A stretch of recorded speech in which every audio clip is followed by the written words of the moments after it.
Boa noite a quem está aqui acompanhando esses estudos. Sejam bem-vindos. Quem está assistindo, quem vai assistir agora, quem vai assistir depois, bem-vindos. Dando sequência aí aos nossos estudos através da USE, acerca do Novo Testamento. Né? Nós não, ressaltando, nós não estamos trabalhando o Velho Testamento, nós estamos trabalhando o Novo Testamento, em especial, um especial destaque na tentativa de encontrarmos Jesus mais próximo de nós, de estudarmos os caminhos que ele caminhou, os ensinamentos nas minúcias, nas entrelinhas, né? Então, nós começamos os estudos a partir da genealogia de Mateus e de Jesus, né? No Evangelho de Mateus e de Lucas. E agora, então, nós estamos estudando esses personagens descritos na genealogia, tá bom? Então, bem-vindos, venham comigo mais uma vez para esse estudo.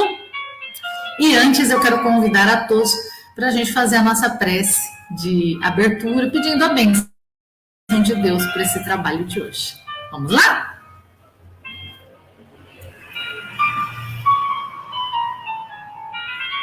Querido Mestre Jesus, reunidos mais uma vez em Teu nome, buscando compreender, trazer recursos à nossa mente, ao nosso entendimento, experiências e memórias novas. Aqui estamos, Jesus, mais uma vez. Pedimos que nos intua através dos bons espíritos e em especial dos nossos mentores, que nos auxiliam desde o nosso planejamento reencarnatório, para que possamos, Senhor, aproveitar destes momentos como acréscimo de luz em nossos corações. Obrigada, Mestre Jesus, obrigada, amigos espirituais.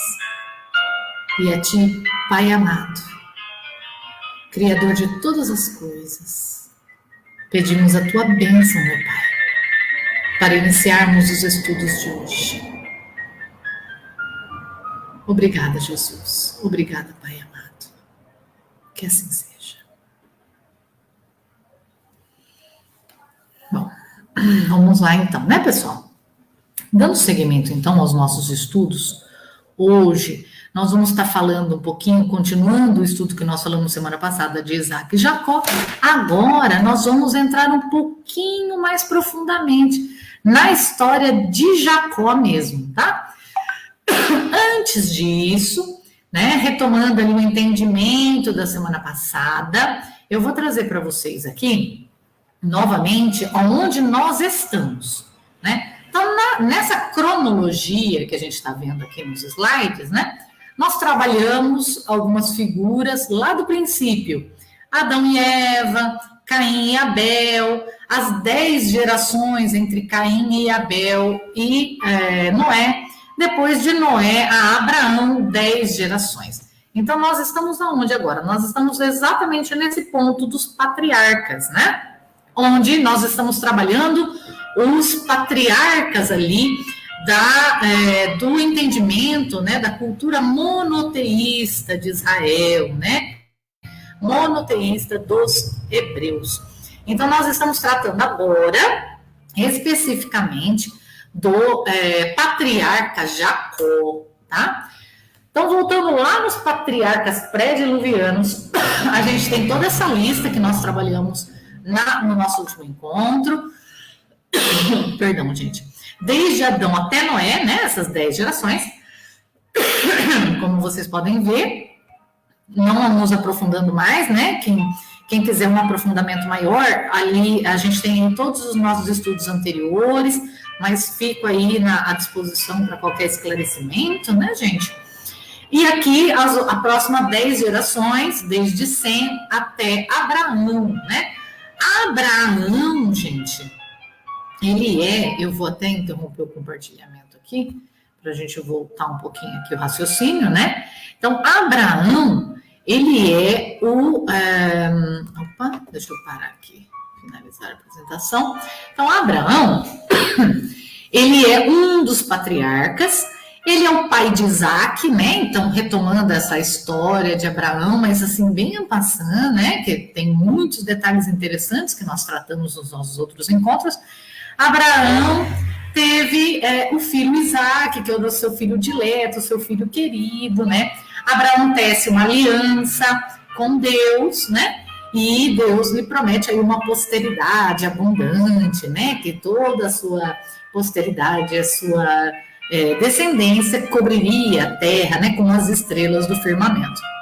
E aí nós temos então o Isaac como filho de Abraão e o Jacó e o Esaú, que são os personagens que nós vamos tratar hoje, são filhos do Isaac, então são netos de Abraão, tá? Então nós estamos nesse momento, nós estamos no momento em que o Isaac e o Isaac deu à luz, né? Foi papai de Jacó e Esaú.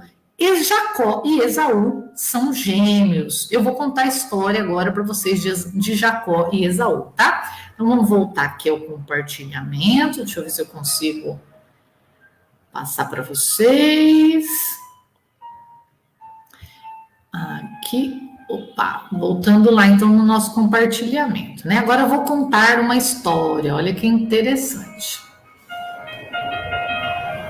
Então, Isaac quis muito ter filhos, né? E então a sua esposa engravidou de gêmeos, de Esaú e Jacó, né? Esaú e Jacó são então filhos do Isaac, netos de Abraão. A história deles a gente encontra lá no Gênesis, capítulo 25, primeiro livro da Bíblia, do Velho Testamento, né? Que a gente tem tratado. Antes mesmo de nascerem, o Senhor havia dito que o mais velho serviria ao mais novo e que 2 gerações estavam sendo geradas no ventre de Rebeca, que era a esposa do Isaac, mãe dos meninos, e que, inclusive, essas 2 gerações esses 2 filhos formariam 2 nações, mas que eles já se encontravam em briga, em litígio, um com o outro, dentro do próprio ventre da mãe. É interessante que nós vamos tratar mais para frente nas nossas reflexões a respeito das diferenças, né, de Isaac, de Esaú e Jacó. Mas um ponto interessante é que diz, né, no Velho Testamento, que o Jacó foi o filho que nasceu depois. O que primeiro saiu do ventre da mãe é o Esaú. Então, o Esaú seria o primogênito e, portanto, aquele que herda, né, dentro da cultura hebraica, ele herda ali não só a administração e se substitui, né, substitui o genitor ali, né, no comando de toda a comunidade, mas também ele herda uma parte muito maior de todos os bens, né? Então, caberia a Esaú, que saiu primeiro do ventre da mãe, essa função da progenitura, né? E conta-se que Jacó já saiu do ventre da mãe, segurando no pé do irmão. Ele nasceu logo em seguida, mas agarrado ao calcanhar de Esaú, né? Já mostrando ali as características de litigiosidade entre os dois, tá? O Isaac, ele tinha uma identificação maior com Esaú. Esaú, ele tinha uma característica assim, ele era ruivo, bem peludo, caçador, costumava caçar e trazer as caças dele para o pai, fazer, né, ali o alimento para o pai, e o pai ficava feliz com ele, né? Então, eles tinham uma identidade maior. Já o Jacó tinha uma identidade maior com a mãe Rebeca, né? Jacó se dedicou a ser pastor, né, a cuidar ali da casa, a ser pastor, né, enquanto já o irmão Esaú era um caçador, era mais bruto, né. Naquele tempo, gente, existia um costume a respeito da bênção paterna, que seria aquele momento em que o genitor passaria esse status de primogenitura ao filho que ia herdar a maior parte e administrar, então, toda a sua posteridade. O Isaac já estava ficando idoso, já estava cego, né, com dificuldades de visão, né, e ele tinha intenção de ir ali passar, então, fazer toda essa bênção paterna para o filho Esaú. E o que ele fez? Ele pediu a Esaú que Esaú saísse em busca de uma caça, para preparar para ele um guisado, então, com essa caça, e enquanto eles saboreavam, ele abençoaria esse filho com o direito de progenitura, né? Após comer o alimento ali conquistado, então ele abençoaria esse filho primogênito. O que acontece? Jacó ficou sabendo dessa intenção de Isaac através da mãe Rebeca. E a mãe Rebeca tinha a intenção de que Jacó fosse o titular dessa bênção e assumisse todos os direitos da primogenitura no lugar de Esaú. Então, o que a mãe Rebeca orientou o filho Jacó? Ela disse assim: meu filho, aproveita que o seu irmão saiu para caçar, vai ali, pega ali um bezerrinho nosso, nós vamos sacrificar esse bezerrinho, eu vou fazer um guisado bem gostoso, do jeito que o seu pai gosta, vamos pegar a pele desse animal, colocar sobre os seus ombros, porque o irmão Esaú era bem mais peludo que o Jacó, né? E aí o seu pai assim vai, como ele não está enxergando bem, ele vai se confundir, achar que você é Esaú, e você se passa por Esaú e recebe a bênção da primogenitura no lugar do seu irmão. E então Jacó aceitou, né, no interesse ali de ganhar a maior parte dos bens, de ser ali um mentor de toda aquela posteridade, ele aceitou a proposta da mãe e foi, então, se disfarçar de Esaú, né, se colocar no lugar do irmão, para servir o guisado ao seu genitor e receber a bênção da primogenitura. Gente, aqui eu só tenho uma pausa para fazer, para explicar para vocês o seguinte. Antes desse momento, o Esaú estava voltando numa certa ocasião de uma caçada que foi infrutífera, né? Ele foi caçar um animal e se deu mal, não conseguiu sucesso naquela caça. E ele estava muito cansado, ele tinha passado o dia todo lutando ali para caçar um animal, voltou sem sucesso e com fome. E ele era muito ligado, né, a essa questão mais corpórea, né? E então, o Jacó, conhecendo bem o irmão, ele disse para o irmão assim: você quer um pouco desse guisado que eu estou fazendo? E aí Esaú disse que sim, ele falou: então eu te sirvo a comida, né? Aproveitando-se que ele estava com fome, mas eu sirvo em troca da primogenitura no seu lugar. Então eu quero todos os seus direitos de primogênito no seu lugar. E o Esaú concordou. Então, antes desse momento em que Jacó vai se passar por Esaú para receber a bênção do genitor, o Esaú já havia vendido, né, para Jacó, a título de algumas lentilhas, ali os direitos da primogenitura, tá? Bem, voltando aqui então para os nossos slides, né? Esaú sai para caçar. E enquanto ele está caçando lá, distraído, acreditando que vai receber depois a sua bênção, chega então o Jacó no lugar dele. Veja bem, Isaac até assustou um pouco ali, estranhou um pouco a rapidez que o Esaú, que ele acreditava ser Esaú, teria caçado, preparado o guisado e chegado para ele. Então Isaac coloca as mãos, né, como já antecipado pela genitora Rebeca, coloca as mãos no filho Jacó para saber se realmente se tratava do filho Esaú, através da identificação dos pelos corporais dele, né, porque o Jacó tinha menos pelos no corpo, né? E então ele se contenta de sentir ali o pelo, né, acreditando que era na verdade do animal, acreditando se tratar dos pelos do corpo, e ele então entrega a bênção para o Jacó. Ele entrega a bênção da primogenitura a Jacó, dizendo, comendo cozido, né? E abençoando, dizendo assim: assim, pois, te dê Deus do orvalho dos céus e das gorduras da terra e abundância de trigo e de mosto. Sirvam-te povos e nações, se curvem a ti. Sê senhor de teus irmãos, e os filhos da tua mãe se encurvem a ti. Malditos sejam os que te amaldiçoarem, e benditos sejam os que te abençoarem. Isso está em Gênesis, capítulo 27, versículos 28 a 29. Gente, qual não foi a surpresa, então, do Esaú quando ele volta da caça e ele se dá conta, então, de que o Jacó havia preparado um cozido e ganhado a bênção do genitor no seu lugar.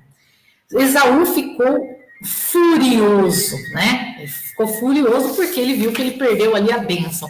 E ele chegou até a pedir: pai, pelo amor de Deus, mas o que sobrou de bênção para mim, né? O que tem de bênção para mim? E aí, então, o pai diz: olha, eu já abençoei teu irmão, então, infelizmente, eu tenho uma bênção para você também. E ele, então, diz: eis que a tua habitação será nas gorduras da terra e no orvalho dos altos céus. E pela tua espada viverás, e ao teu irmão servirás. Acontecerá, porém, que quando te assenhoreares, então sacudirás o seu jugo do teu pescoço. Está em Gênesis, capítulo 27, versículos 39 a 40. Imaginem se o Esaú não ficou furioso. Consequência disso, Rebeca, a mamãe dos dois, orientou que Jacó deixasse Canaã, fosse para as terras de Harã, que eram as terras da família da Rebeca, da mamãe dele, e buscasse lá pelo tio Labão, para que ele pudesse ficar um tempo lá e lá encontrar uma esposa, inclusive, né, dentro daquilo que a gente tratou no nosso último encontro, a respeito de buscar se manter a tradição dentro da família, né, naquela época. E então que ele fosse para lá, nas terras de Harã, para encontrar o tio Labão e ali encontrar sua esposa e ficar um tempo então afastado de Esaú, que estava furioso com ele, tá? Bom, chegando em Labão, em Harã, gente, o Jacó encontrou o tio Labão, tá? Ele encontrou o tio Labão e encontrou ali também um grande amor, né? A paixão da vida dele. Ele se apaixonou por uma das filhas do tio Labão. Mas detalhe, o tio Labão tinha outras filhas também, tá? E inclusive essa filha que ele se apaixona não é a filha mais velha, mas ele pede para se casar com essa filha. Aqui eu vou fazer uma pausa também para trazer para vocês aí um entendimento.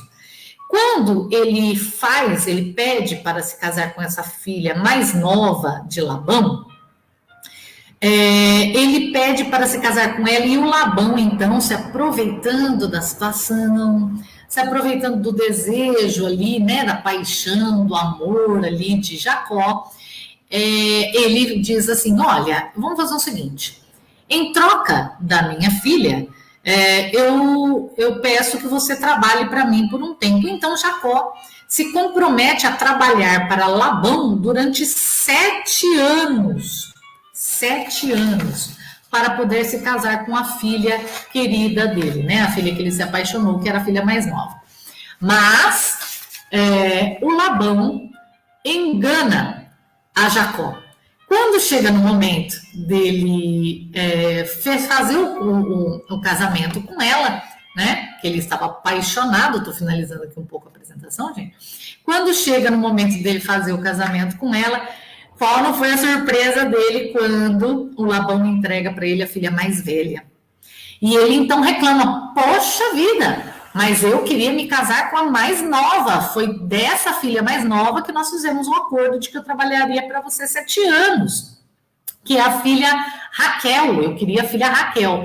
Só que aí ele fala assim: olha, a gente tem por costume casar a filha mais velha primeiro. Então, para ti eu te entrego a minha filha Léa, e não a filha Raquel. Nossa, Jacó se sentiu traído, né? Óbvio, com certeza. Mas, aqui, por isso eu estou fazendo esse adendo, porque nós vamos refletir sobre isso depois, tá?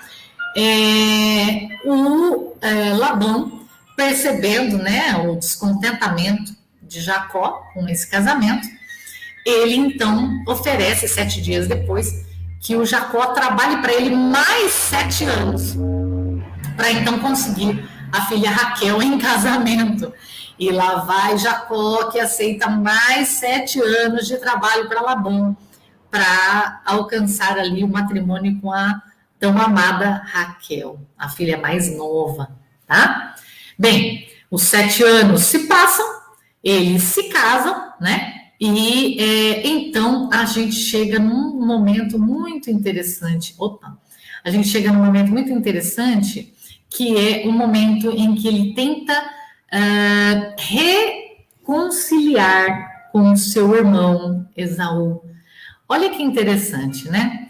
Ele então ele resolve, né? Jacó resolve, depois de casado, voltar para as terras de Canaã, onde estava o seu irmão Esaú, voltar com a esposa Léa também, que continua sendo sua esposa, com os filhos que ele teve com a Léa, com os filhos que ele teve com a Raquel, né? E ele resolve voltar então com toda a sua família para encontrar Esaú. Nesse momento, Jacó já estava mais amadurecido, já havia passado pelo desengano de ter sido enganado também, né? E volta então arrependido em busca de Esaú. Quando ele encontra Esaú estava acompanhado de 400 homens, vem Jacó humilhando-se, né, ali, né, em postura ajoelhado, né, mostrando submissão, mostrando arrependimento para Esaú, e Esaú o recebe com um grande abraço. Aqui, nova pausa mais uma vez. Antes desse encontro com Esaú, Jacó passa uma madrugada inteira no caminho, né, nessa viagem, lutando com um varão que ele encontrou no meio da noite, né? E ele lutando com esse varão, ele passa a noite toda até que chega no período da manhã, né? Isso tudo simbolicamente, né, gente? Como a gente vem tratando aí a respeito de todo esse cenário do Velho Testamento, né? Ele luta com esse varão durante toda a noite. Ao romper do dia, esse varão, esse homem, desloca a coxa de Jacó, né? Mas ainda assim ele consegue ser abençoado, uma bênção que inclusive é confirmada no dia seguinte por Deus, pelo Senhor, né? Inclusive para mudar o nome de Jacó para Israel, né? Então, mais tarde Deus apareceu para Jacó, confirmou a mudança do nome, e quando Jacó então vai ao encontro do irmão, ele já vai com o nome de Israel. Ele passou adiante deles, inclinou-se à terra 7 vezes, até que chegou ao seu irmão. Então Esaú correu-lhe ao encontro, abraçou-o e lançou-se sobre o seu pescoço e beijou-o, e choraram. Isso está em Gênesis, capítulo 33, versículos 3 a 4. Então, aqui, nós vamos encerrar com essas duas figuras, né? Gêmeos, irmãos gêmeos, com características tão diferentes, e que nós vamos refletir agora, né? Como a gente tem feito em todo esse estudo do Velho Testamento, enxergando a poesia, né? Dessa relação, né? Dessas histórias que mostram os relacionamentos humanos, as fragilidades humanas, a busca da relação entre o homem e Deus, da aliança entre o homem e Deus, ok? Parando então aqui o nosso compartilhamento nessas duas figuras, Jacó e Esaú. Gente, avaliando então esses dois irmãos e essa proposta que o Velho Testamento nos traz, que interessante que é perceber, por exemplo, que Jacó é essa figura do homem culto, do homem cheio de entendimento, com clareza de propósitos, né? ardiloso, determinado no que ele queria e, de certo modo, até oportunista, né? Porque ele descobre ali a característica do Esaú, né? Que tem ali um apetecimento mais pela materialidade, um apetecimento mais pelas questões das sensações, né? Então, tudo que é sensação física é paladar, sexualidade, força mais bruta, né? E então ele entende ali uma oportunidade de conquistar o que ele tanto queria, que era a primogenitura, tá? Já o Esaú é aquela figura do homem mais materializado, né? Entregue às sensações, mais simples, mais honesto, né? Mais claro ali nas suas pretensões, né? Confiante mais em si, no entanto, do que em Deus, né? Confiante na sua força bruta, nas suas conquistas, né? Esaú, ele, por livre escolha, acaba trocando o direito dele de primogenitura e todas as responsabilidades dele, porque não se tratava só de direitos, mas de responsabilidade com toda uma posteridade, com toda uma nação, uma aliança com o Senhor, né? Ele troca tudo isso por um punhado de comida, né? Para satisfazer a sensação dele, né? O Jacó é aquela figura que busca aquela aliança com Deus, mas precisa enfrentar um caminho de transformação interna para vivenciar os valores que ele enfrenta, né? Então, são duas figuras humanas que representam personalidades muito comuns, né? E que a gente tem uma proposta hoje de observar, né, refletir sobre essas figuras e pensar onde eu estou, que figura mais me aproximo, né? Eu, como personalidade, né?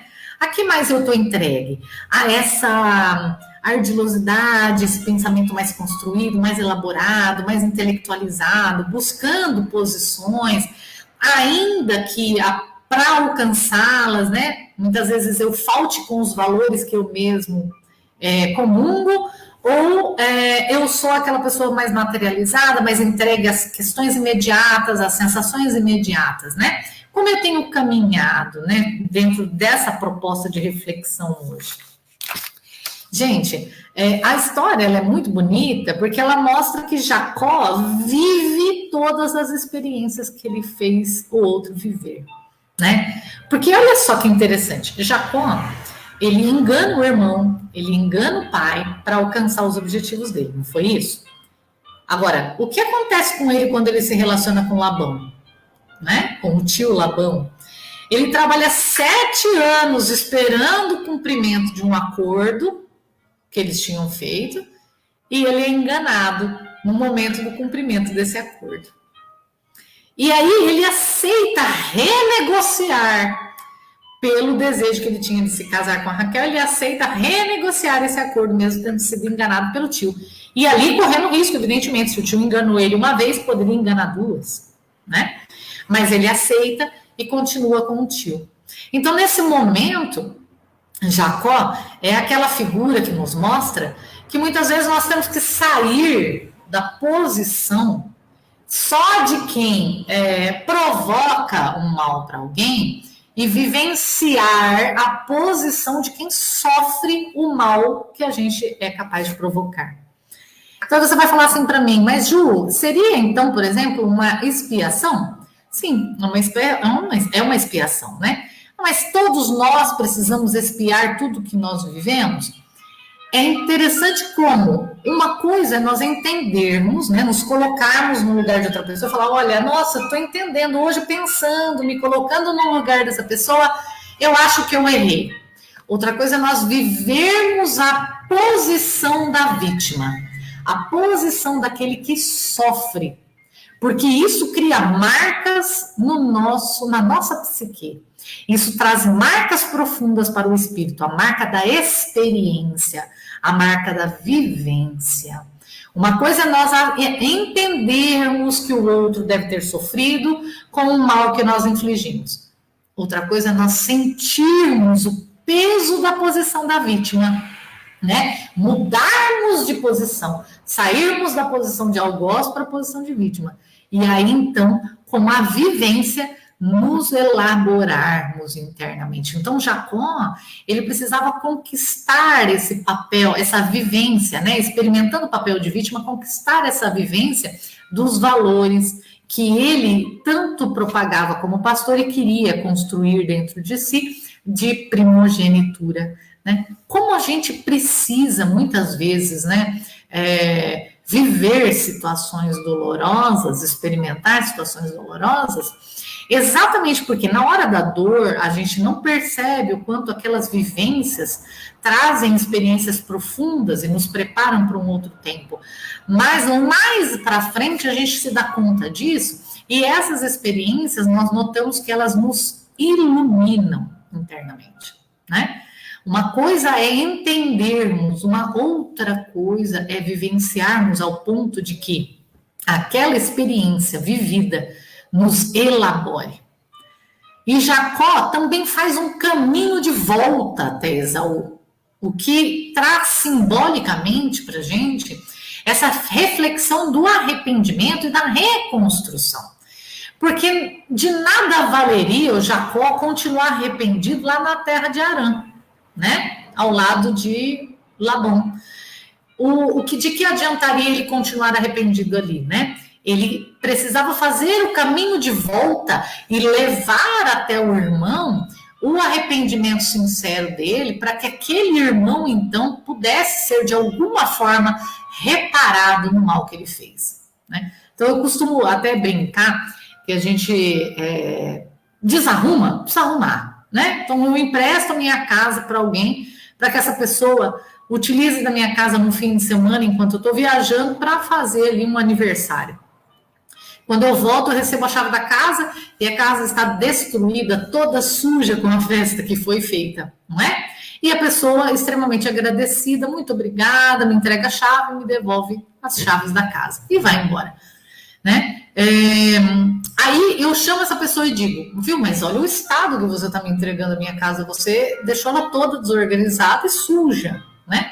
E aí a pessoa, então, diz, me desculpe, nossa, realmente eu devia ter te entregue limpo, e vai embora e deixa sujo, né? Então, assim, espera-se que essa pessoa não só se arrependa, mas que ela tente minimamente arrumar o que ela desarrumou.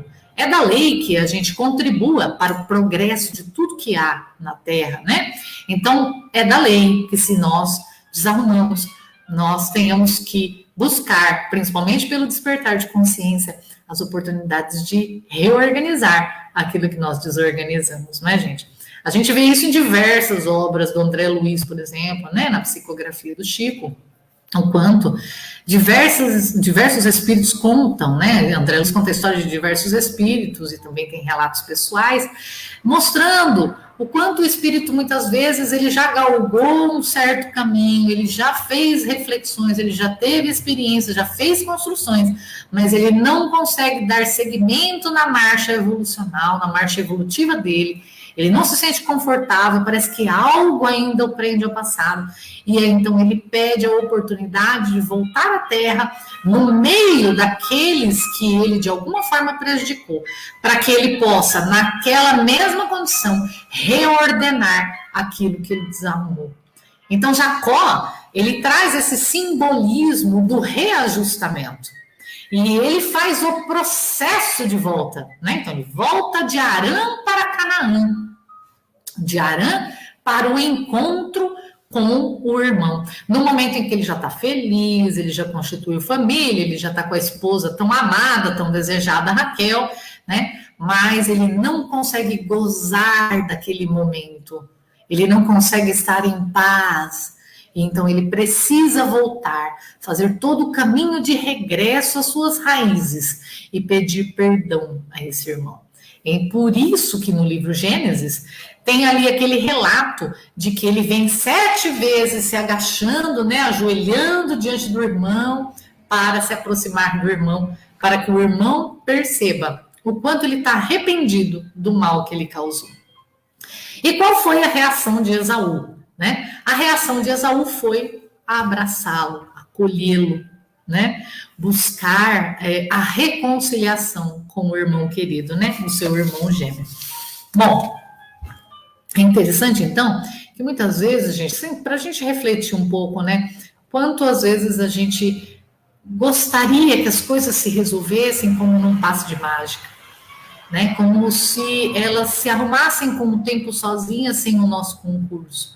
Mas isso não é possível, e não porque o outro espera de nós, mas porque nós temos um caminho que precisamos trilhar para chegar naquele momento de pacificação interna. O outro pode até seguir o caminho dele, né? No Evangelho segundo o Espiritismo, a gente tem uma lição ali no capítulo que trata sobre as obsessões, né? Que fala dos inimigos desencarnados, em que o espírito amigo, na instrução dos espíritos, diz assim: Deus não deixa o sabor da vingança àquele que soube perdoar, né? Então, olha que interessante. Quando nós falamos de obsessões, nós estamos falando de relacionamentos entre espíritos que adoeceu em algum momento. Por alguma razão, aquele relacionamento adoeceu, né? Algum passo em falso. E aquele relacionamento adoecido, ele cria laços que se arrastam no tempo até que um deles possa se desvencilhar daqueles laços. Então, por mais que a gente, por exemplo, se sinta incomodado com o processo obsessivo, né?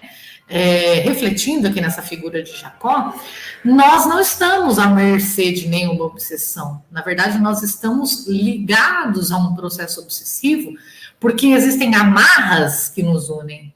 E essas amarras são desfeitas a partir do processo de iluminação de cada uma das partes.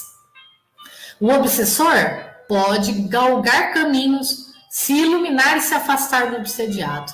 E, inclusive, a gente vê isso nas obras, por exemplo, da Ivone Pereira, tratando das obsessões, tratando da mediunidade. Ela fala, né, no livro dos médiuns também, Kardec também fala, desta relação onde, muitas vezes, o próprio obsediado busca, parece que instintivamente, parece que inconscientemente, reencontrar-se novamente com o seu obsessor. São laços que são perpetuados, ainda que ele não perceba conscientemente que faz isso, né? Então, ele reafirma aquele laço de obsessão. É uma obsessão em troca, é uma simbiose, né? Ambos trocam energeticamente, ambos se afinizam.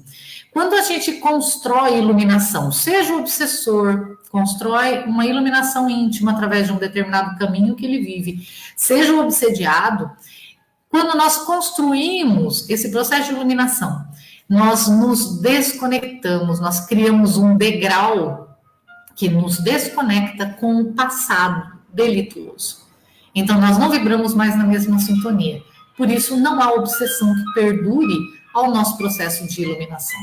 Sempre há dentro dos ódios, dos rancores, das obsessões entre encarnados ou entre desencarnados, porque também existem as obsessões entre os encarnados, com raízes nessa existência ou em outras, como a gente vê em várias famílias, cujos laços nascem adoecidos, né? Pais que detestam filhos, filhos que odeiam pais, né?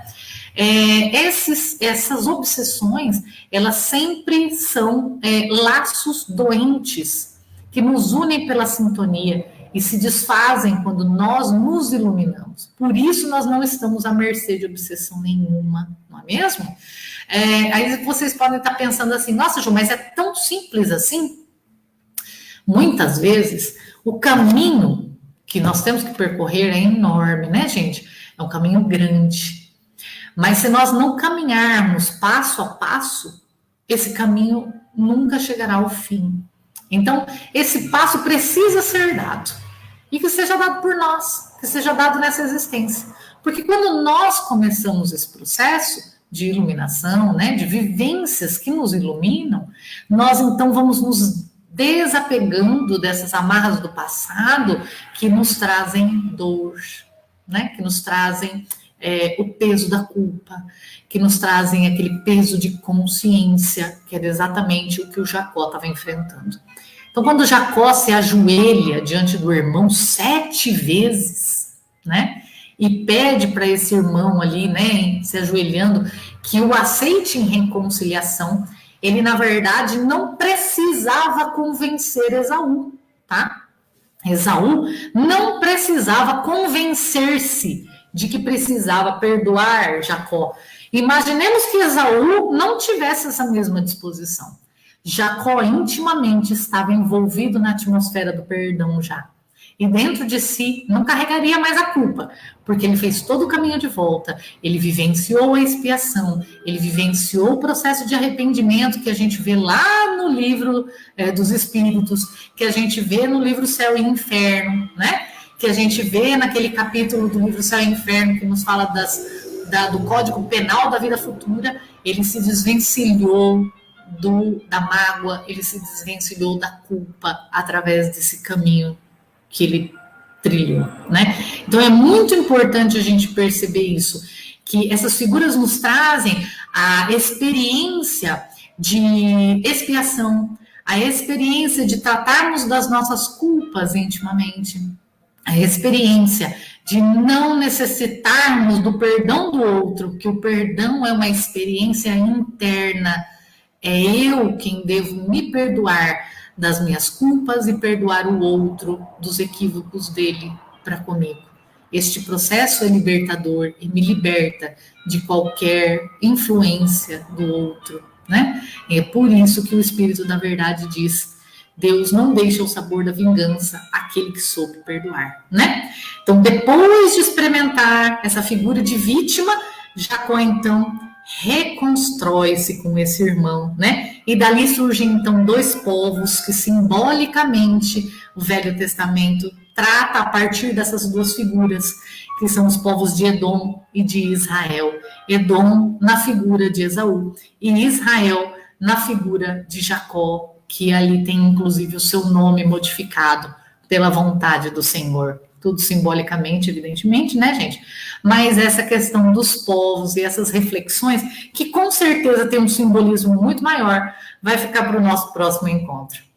Por hoje, era isso que eu queria trazer para vocês, para a gente poder refletir sobre a experiência de Jacó, essa relação dele com Deus, essa relação dele com o seu irmão, a relação dele e do irmão com as questões do poder, da materialidade, das sensações, quais os valores que nós buscamos e o quanto nós somos capazes de sermos fiéis aos nossos propósitos sem deixarmos de sermos fiéis à vontade de Deus. Que Deus nos abençoe e boa noite, gente. Quero dar um oizinho para o pessoal antes da gente ir para a peça final. Ana Furnes, Luciana, Ana Maria, Osmarilda. Gente, obrigada pelo encontro de hoje. Vamos para a nossa prece final? Vamos então pedir a Deus para que a gente consiga respirar profundamente essa atmosfera de perdão, essa atmosfera de compreensão, essa atmosfera de refazer a nossa história, a nossa trajetória, agora experimentando as dores, mas com a alegria de quem arruma aquilo que desarrumou, quem reconstrói. Vamos lá? Querido Mestre Jesus, mais uma vez, agradecidos pelas reflexões que nos propõe, conhecendo através do estudo da tua genealogia, Jesus, descrita nos evangelhos, essas figuras do passado, simbolicamente trazendo as relações humanas e relações da criatura com Deus para o nosso universo, não só onírico, não só religioso, mas universo de reflexão dentro dos nossos corações. Obrigada, Jesus, pelo novo olhar. Obrigada pelo olhar a partir da doutrina espírita, que descortina a relação também do espírito para o espírito nos dois planos da vida e que nos convida ao perdão, para que possamos compreender que o perdão é um processo de construção íntima, de pacificação das culpas, de pacificação com a nossa própria consciência, e que neste processo a obsessão não encontra mais espaço.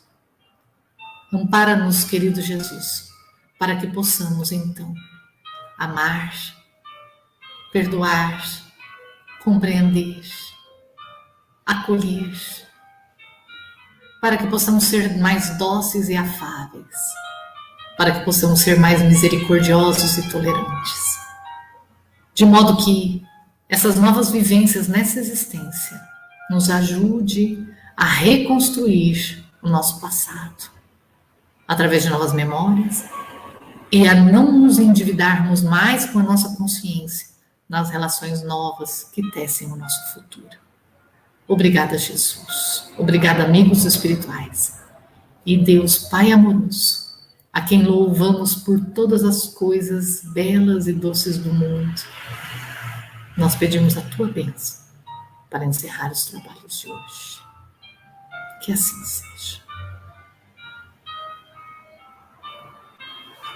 Obrigada, pessoal, pelo encontro mais uma vez. Um beijo no coração. Fiquem na paz de Jesus. Até o nosso próximo encontro. Beijo.